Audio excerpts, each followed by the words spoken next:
আমাদের local cooking চ্যানেলে আপনাদের সবাইকে স্বাগত। আজকে আমরা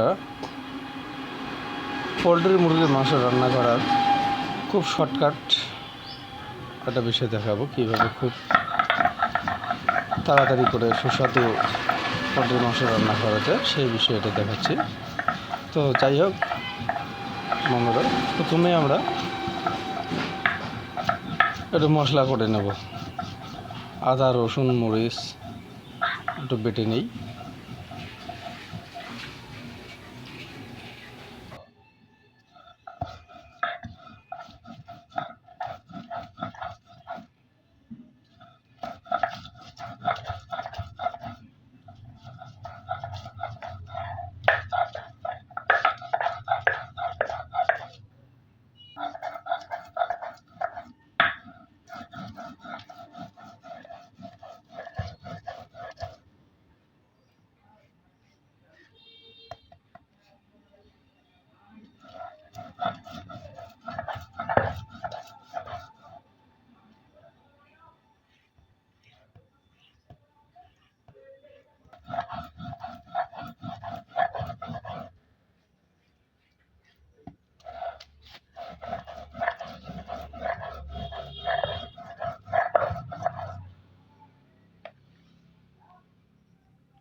এবার যেহেতু মরিচগুলো আদাটা বাটা হয়ে গেল, এবার আমরা রসুনগুলোকে একটু বেটে নিচ্ছি। একদম মিশমিশে করে বেটে নেব।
এবার আমরা সেটাকে তুলে নিলাম।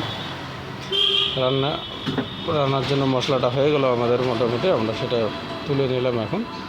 এখন আমরা সুন্দর করে আলুটাকে কেটে নিচ্ছি, সাথে টমেটো আর পেঁয়াজ কুচি। এটাকেও যেভাবে, অনেকে টমেটোটা কুচি কুচি করেও কাটতে পারে, অনেকে এরকম গোটা গোটা করেও কাটলে হবে। তো যাই হোক, আলুটা আমরা এভাবে কেটেছি, টমেটোটা এভাবে কাটলাম। আপনারা আপনাদের সুবিধা মতো কেটে নেবেন। এখন আমরা পেঁয়াজটাকে কুচি করে নিই।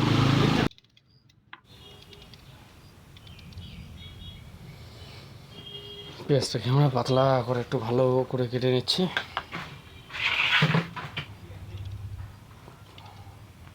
পেঁয়াজ কাটা শেষ। এখন আমরা উনুনটাকে একটু দেখে নেব।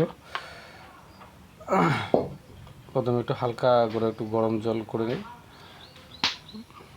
তো পোলট্রির মাংসকে একটু গরম জল দিয়ে ধুয়ে নিলে, ওই জলটা গরম করে ধুয়ে নিলে ভালো হয়। সেই উদ্দেশ্যে আমরা একটু জল গরম করে পোলট্রির মাংসটাকে একটু ধুয়ে নেব। জলটা মোটামুটি হালকা গরম হয়ে গেছে। এখন আমরা মাংসটাকে ধুয়ে নেব গরম জলটা দিয়ে।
কড়াই গরম করে কড়াইয়ে তেল দিয়ে দিয়েছি, জিরা দিয়ে দিচ্ছি,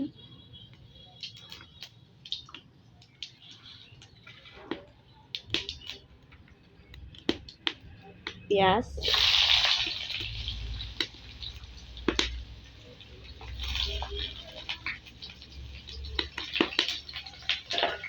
পেঁয়াজগুলো একটু লাল লাল করে ভেজে নেব।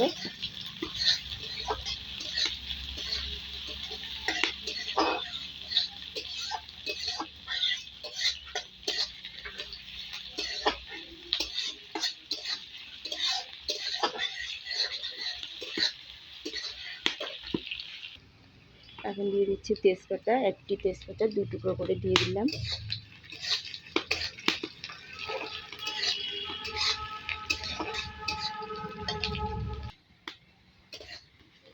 পেঁয়াজ লাল লাল হয়ে গেছে, এবার আলুটা দিয়ে দেবো।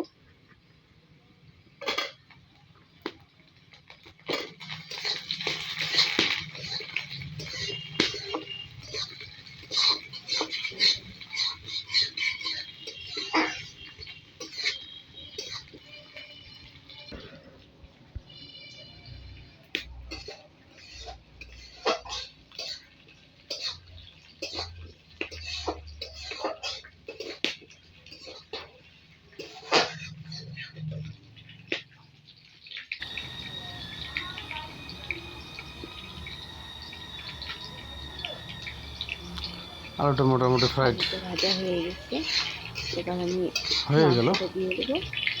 এবার আমরা মাংসটাকে দিয়ে মাংসটাকে একটু হালকা করে ভেজে নিই।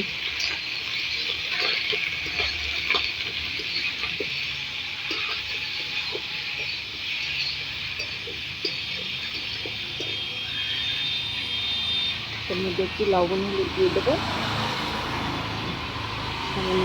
আমরা একটু মাংসের উপরে হালকা করে একটু লবণ দিয়ে দিলাম, হলুদ দিয়ে দিলাম, গুঁড়ো হলুদ দিয়ে মাংসটাকে ভালো করে ভেজে নেব। এখন কালারটা তাহলে আসবে, কীরকম ওটা শাকশাকা কালার ছিল সেটা আর হবে না।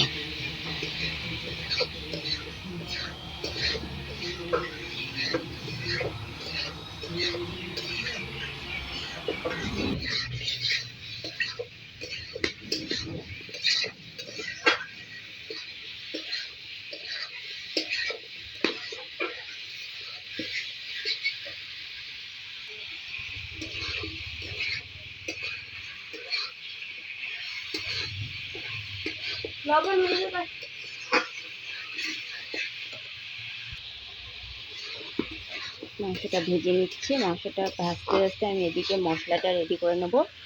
মশলাটা এখানে আমি আদা, রসুন, এবার আমরা যে বাটা মশলাটা ছিল সেখানে একটু জিরা পাউডার দিয়ে নিলাম।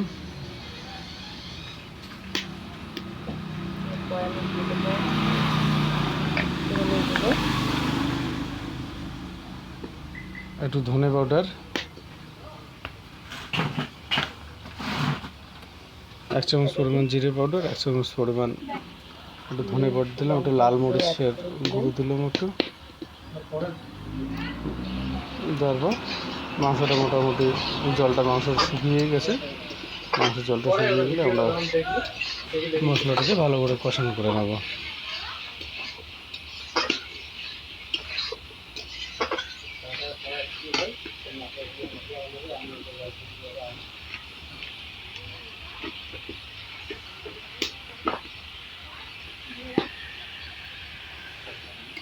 মাংসটা ভাজা হয়ে গেছে, মাংসটা এখন তেল ছাড়া মশলাটা দিয়ে দিব। শুরু করেছে, এখন দেওয়া লাগবে। এখন আমরা মশলাটাকে দিয়ে দিলাম ভালো করে, দিয়ে এটাকে মশলাটাকে একটু কষান করে নেব।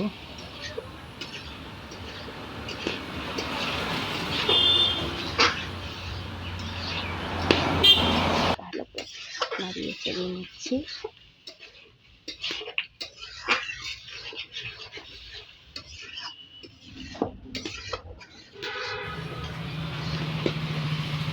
যখন মশলাটা থেকে তেল ছাড়া শুরু করে দেবে তখন তো আমরা জল দিয়ে দেবো।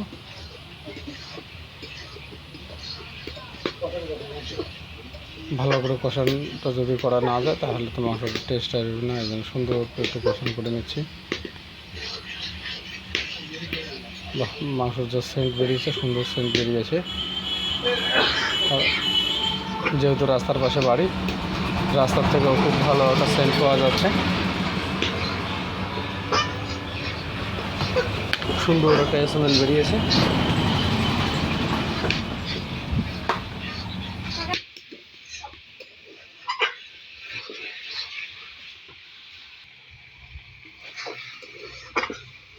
মশলা থেকে তেল ছাড়া শুরু করে দিয়েছে। মশলাটা সুন্দর করে এখন তেল ছাড়া শুরু করে দিয়েছে, একদম কষানো হয়ে গেছে। আমরা হালকা একটু মাখা মাখা তৈরি করবো, তো এই জন্য আমরা টমেটোটা দিয়ে দিলাম। একটু করে নেব, আমরা জল দিয়ে একটু মাখা মাখা করে নেব। টমেটোটা যাই হোক গাইস, আপনারা যদি মনে করেন কষান খাবেন ওভাবে নামাতে পারেন, আর যদি মাখা মাখা হয় একটু হালকা জল দিলেও হবে। তো আমরা যেহেতু একটু মাখা মাখা করবো, আমরা টমেটোটা এখন দিয়ে দিলাম। এই সময় টমেটোটা দিলে কী হবে, টমেটোটা গলবে না বিশেষ। টমেটোটা দিয়ে একটু আমরা ফ্রাই করবো। টমেটো থেকে জল বেরোবে, এখন রস বেরোবে, এই জন্য ফ্রাই করতে হবে ভালো করে।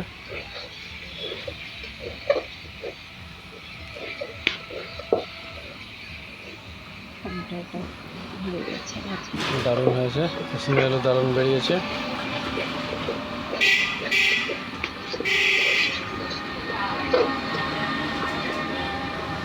চলুন আমরা আস্তে আস্তে করে কষানটা করে নিই।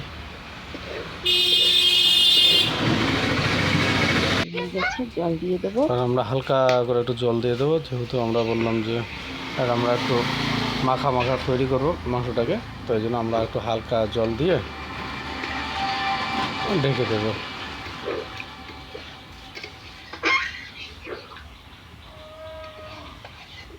ভালো করে মশলাটাকে, যে মশলাটা উপরে আছে সেটাকে আমরা নামিয়ে নিচে করে দিলাম। এখন আমরা সুন্দর করে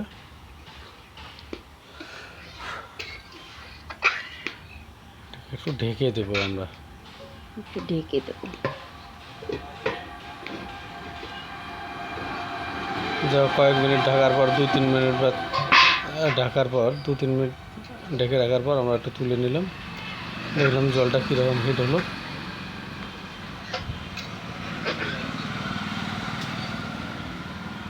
আর একটু আমরা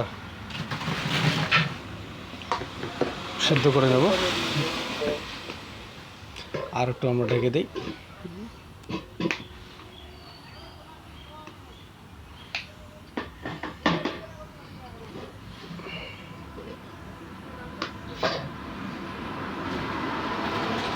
এখন দেখা যাচ্ছে মোটামুটি ভালো দেখা যাচ্ছে, জলটাও প্রচুর পরিমাণে হিট হয়ে গেছে। পরে যে আমরা যে কষানো যে জলটা দিলাম, এখন দেখি আলুগুলো সিদ্ধ হয়েছে কিনা। বাহ, সুন্দর আলুটাও পুরো সিদ্ধ হয়ে গেছে, বোঝা যাচ্ছে।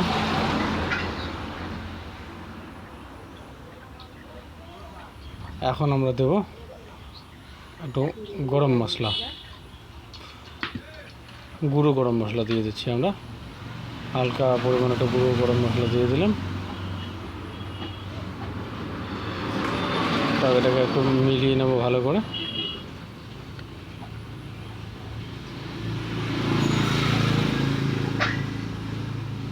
গরম মশলাটাকে সবখানে মিলিয়ে, সবখানে সমস্ত মাংস তরকারিতে মিলিয়ে দিলাম।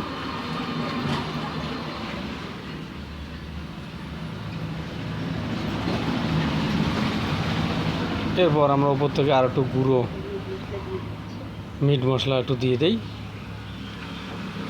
মিট মশলাটা দিলে একটা আলাদা একটা স্মেল আসে।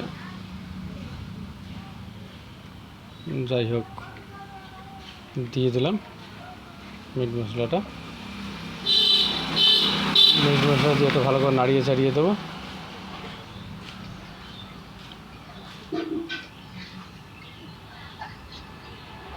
একটু হালকা 2-3 মিনিট 4 মিনিট একটু গরম করে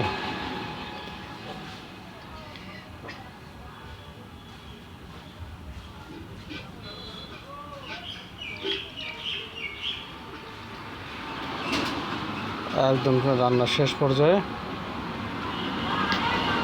রান্নাটা একদম কমপ্লিট। এবার আমরা সুন্দর করে নামিয়ে পরিবেশন করতে পারি।